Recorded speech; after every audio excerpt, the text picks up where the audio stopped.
thanks so much for joining us today to talk through the poster that's being presented at ADA.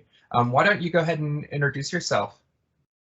Hi, I'm Maria Rescigno. I'm professor of general pathology at the University of Humanitas in Milan, and I'm also vice rector of the same university. Great, thank you. And just so everyone knows, I'm Bryan Jones. I direct preclinical activities here at Gelesis. And we're here to talk about our new poster showing titled Gut Microbiota Contributes to Beneficial Metabolic Effects of Gelesis Hydrogel Technology. So Maria, why don't you tell us what are OSH or oral superabsorbent hydrogels and why you're studying them?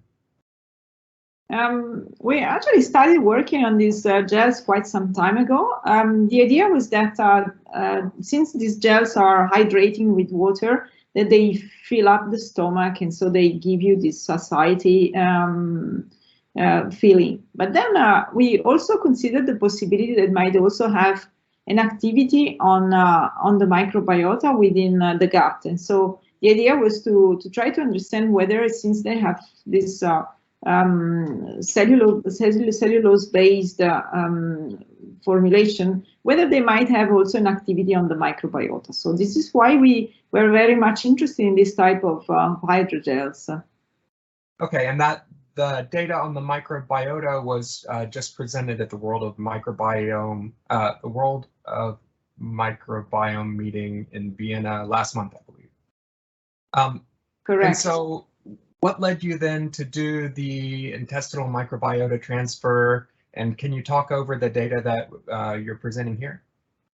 Yeah, the idea was the following, that if the gel has an activity on the microbiota, if we do take the microbiota from mice that have been fed with the gel, we might see an effect also on mice that are not fed with the microbiota, with the gel. So the idea was the following. We had donors. So we started from donors that had been fed a high-fat diet containing also high carbohydrates. And we had three different groups of animals. So those that were receiving just the high-fat diet, and so they were increasing of size and weight and also developing the metabolic syndrome. And then we had also mice that had been fed with the high-fat diet, and starting from week 10, they start having also the hydrogel at two different concentrations, so 2 and 4%, from week 10 to week 16, so for 6 weeks. Then we collected the microbiota from these animals, and we used this microbiota into recipient animals. So these are mice that have not been treated with any antibiotics, because we didn't want to change their microbiota. We just wanted to add the new microbiota coming from the donor animals. And in these animals, they either received, continue receiving the diet. So they received the diet for 2 additional weeks as compared to the donors. And then they continued to receive the diet, but they also received the FMT, either from control animals, so those that received only the high-fat diet in the previous experiment, or those that received the high-fat diet plus 2% of the gel. So this, or 4%. So these recipient animals, they never saw the gel, just the microbiota coming from animals that have received the gels in the presence of the high-fat diet. So in the end, we just wanted to see whether the change in microbiota composition occurring after the supplementation of the gel was somehow protecting the recipient animals from a high-fat diet-induced metabolic syndrome. So that was the idea behind all of this experiment.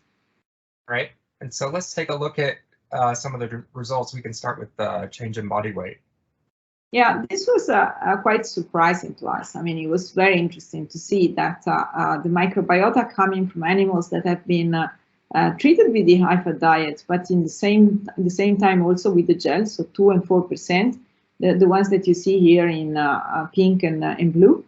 These animals actually they lost weight. So not only they didn't increase weight as they did the other animals that received only the high-fat diet in green symbols, but they reduced weight, and then they did not did not increase weight. So their weight was controlled just by the microbiota. So indicating that the microbiota that was shaped by the presence of the gel was protecting against weight gain. So that's very interesting.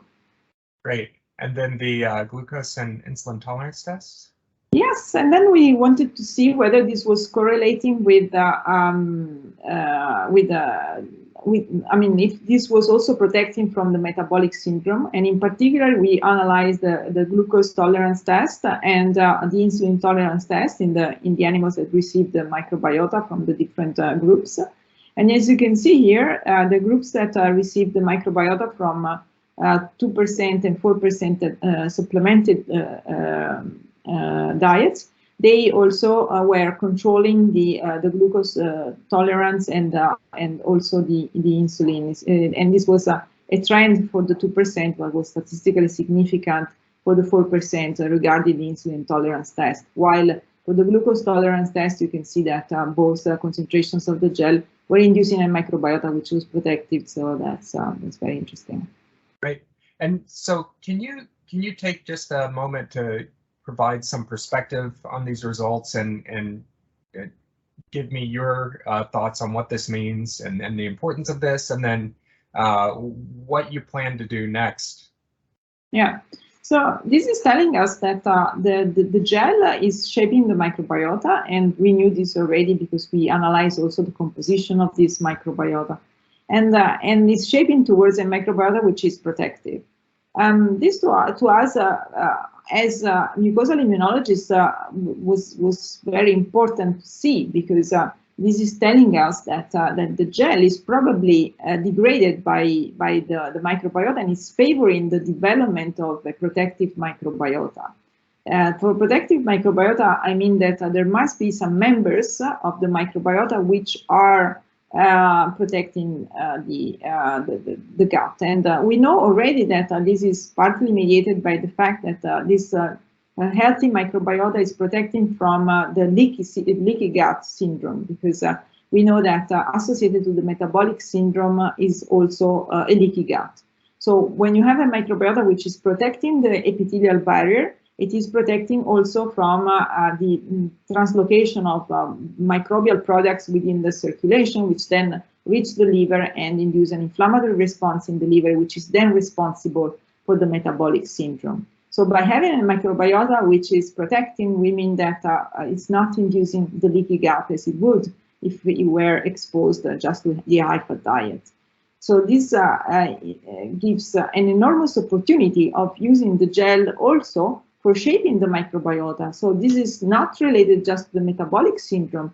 This microbiota may be protective also for other disorders, which we should analyze now if this is the case, because as you know, it can have huge implications for many other disorders in which the leaky gut has been associated as being involved. This includes the non-alcoholic steatohepatitis, the neurodegenerative disorders. So these are all possible future applications of the gel that need to be analyzed, whether it could really be helpful also in these other conditions. Okay. Well, thank you so much for taking the time to walk us through the poster. For anyone who's listening, there's a link to the poster locations in the notes on the video here. And feel free to download those and take a closer look at by yourself. So thank you, Maria, and it's always a pleasure talking. Have a great day. Thank you, Brian. Thanks Bye-bye. to everybody that has listened.